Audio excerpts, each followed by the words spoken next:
In the heart of a stormy night, an ancient curse comes to life. Inside a dimly lit antique shop, two malevolent spirits lock eyes for the first time. Annabelle, with her lifeless gaze, and Chucky, with his wicked smile, feel an unholy connection. The air grows colder, the shadows deepen, and an unspoken pact is forged in the darkness. What happens when two of the most feared dolls in horror history collide? Welcome to a world where toys are the stuff of your worst nightmares. Welcome to Doll Wars. Welcome to my home.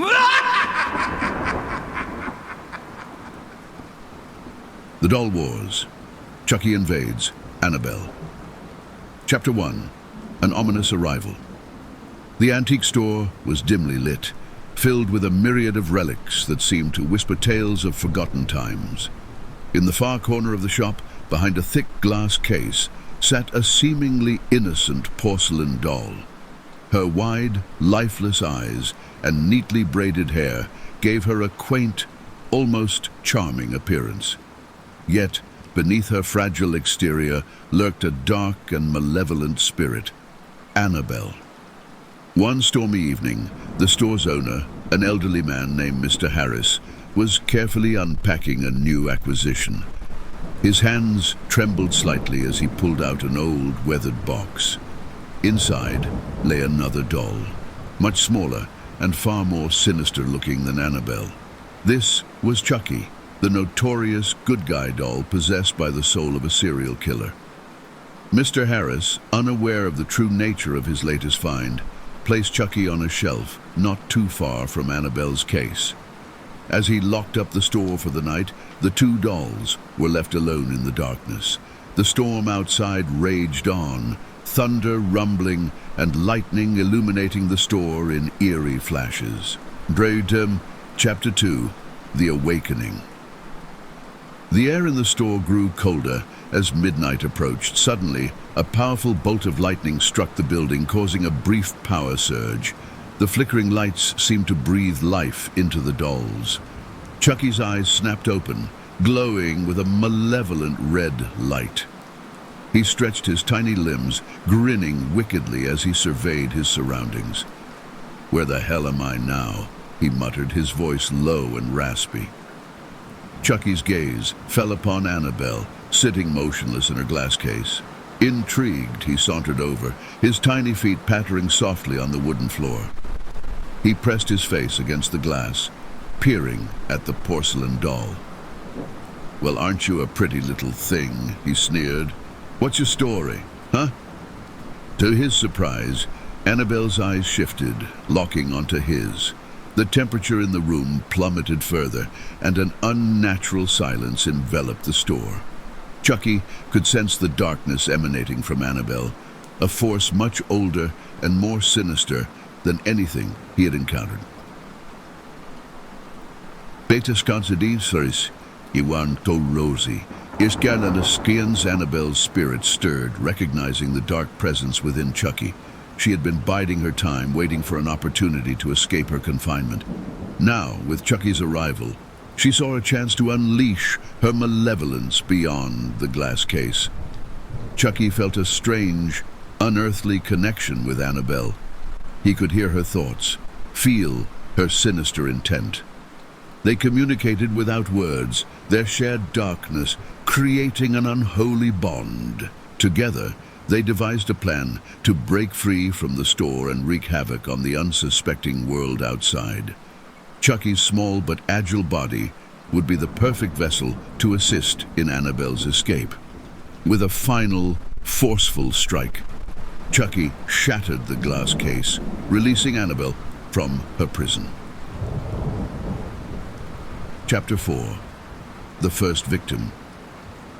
As they made their way through the store, Chucky and Annabelle encountered Mr. Harris, who had returned to retrieve something he had forgotten. He froze at the sight of the two dolls moving on their own. "What in God's name?" he whispered, backing away in horror. Chucky's grin widened, and he leapt at the old man, knife in hand. The struggle was brief, and brutal, ending with Mr. Harris lying lifeless on the floor. Chucky turned to Annabelle, who watched with cold detachment. "We need a new home," Chucky said, wiping the blood from his knife. "Someplace where we can have some real fun." Annabelle's spirit guided them to a remote farmhouse on the outskirts of town. The Mullins family, who lived there, had no idea of the terror that was about to be unleashed upon them. Chapter 5.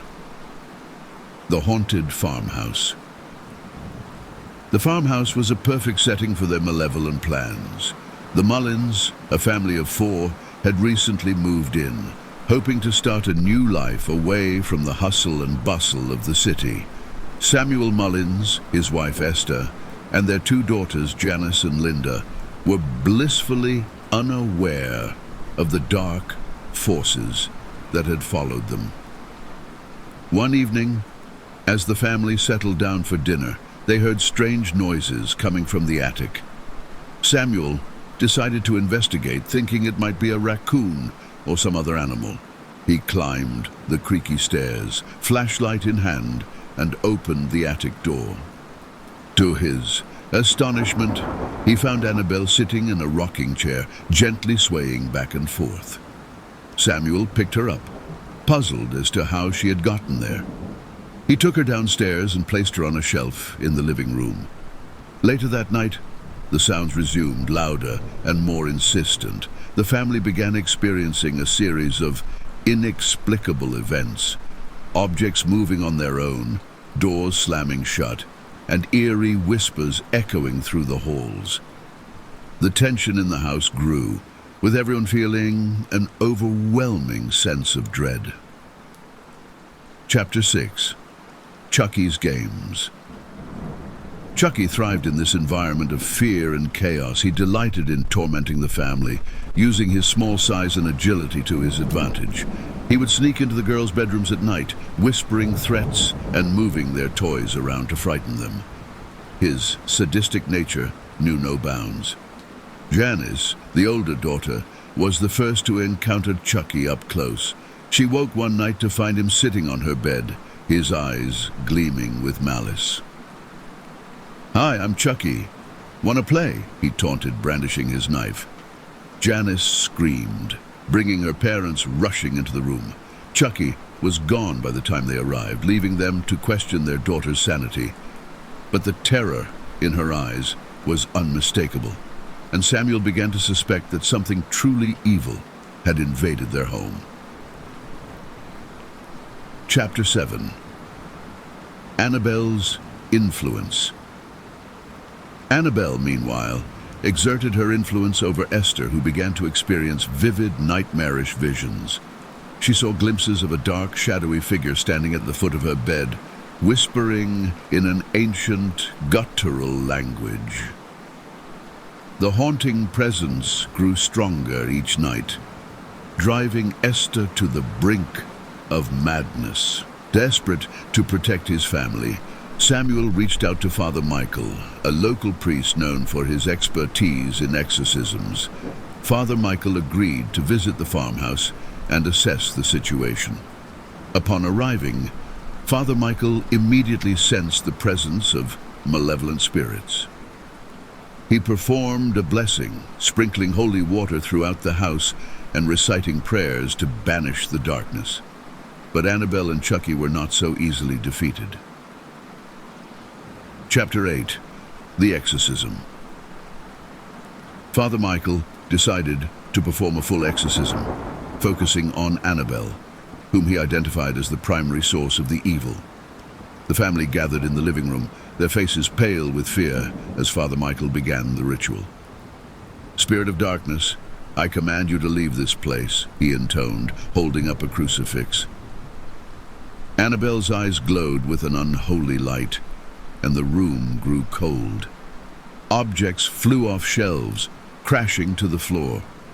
Chucky watched from the shadows, waiting for the right moment to strike. As Father Michael continued the exorcism, Chucky launched himself at the priest, knocking him to the ground. The two struggled fiercely, with Chucky's small size making him a difficult opponent to subdue. In the chaos, Annabelle's spirit lashed out, causing the lights to flicker and the walls to shake. Chapter 9. A Desperate Battle. Samuel, driven by a fierce determination to save his family, grabbed a baseball bat and swung at Chucky, knocking him across the room. Father Michael regained his footing and resumed the exorcism, his voice growing stronger and more authoritative. Annabelle's spirit resisted, but the power of the exorcism was too great. With a final, agonized scream, she was forced out of the doll and banished back to the darkness from which she came. The farmhouse fell silent, the oppressive atmosphere lifting as the evil presence dissipated. Chucky, weakened but not defeated, slumped against the wall. Samuel approached him cautiously, bat in hand. "Less ends now," Samuel said, raising the bat. Chucky grinned, his eyes flickering with defiance. "You think you can stop me? I'll always come back." With a swift, decisive blow, Samuel smashed Chucky's head, shattering the doll's body. The threat was finally over, but the scars left on the Mullins family would remain forever. Epilogue. Lingering shadows. The farmhouse returned to its peaceful state, but the memory of the horrors they had faced lingered. The Mullins family moved away, hoping to leave the darkness behind. Yet, in the depths of an old abandoned warehouse, the shattered pieces of Chucky lay undisturbed, waiting for the day when his malevolent spirit would rise again. Annabelle, too, was not truly gone. Her porcelain form had been shattered, but her essence remained, drifting through the shadows, seeking a new vessel to inhabit. The battle between these two dark forces was far from over, and the world would never be safe from the terror they brought. And so the tale of Chucky and Annabelle became a chilling legend, a reminder that evil can never be truly vanquished, only contained for a time. If you enjoyed this terrifying tale, be sure to subscribe to our channel for more spine-chilling stories. Leave a comment below with your thoughts or your own horror theories, and don't forget to give us a thumbs up if you want more doll horror.